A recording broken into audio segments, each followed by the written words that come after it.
নমস্কার বন্ধুরা, আজকে তোমাদের সাথে ভীষণ টেস্টি একটি মাছের ঝোল রেসিপি শেয়ার করতে চলে এসেছি। অসাধারণ টেস্ট হয়েছিল ঝোলটা।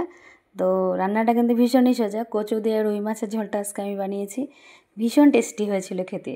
তো চলো দেখে নিই। প্রথমে আমি গাঁঠি কচু আর আলুটাকে একটু নুন দিয়ে সেদ্ধ করে নেব, আর সেদ্ধ হতে থাক এদিকে আমি মাছগুলো ভেজে নেব।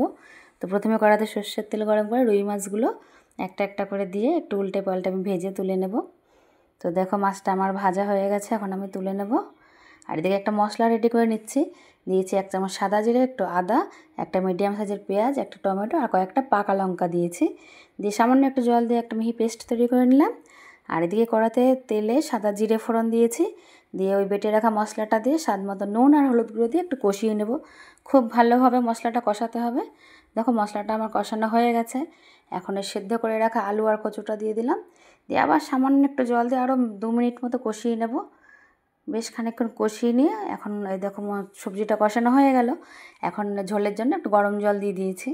আর ঝোলটা ফুটে এলেই এবার ভেজে রাখা মাছগুলো দিয়ে 4 থেকে 5 মিনিট ফুটিয়ে নেব। আর নামানোর আগে কাঁচা জিরে গুঁড়ো একটু দিয়ে নামিয়ে নেব। ঝোলটা ভীষণ টেস্টি হয়েছিল, আর এত সুন্দর একটা সেন্ট বেরোচ্ছে রান্নার সময়। তো তোমরা অবশ্যই একবার চাইলে ট্রাই করতে পারো, ভীষণ টেস্টি হয়। আর আমার রেসিপিটা যদি তোমাদের ভালো লেগে থাকে তো লাইক কমেন্ট শেয়ার করে দেবে। টাটা।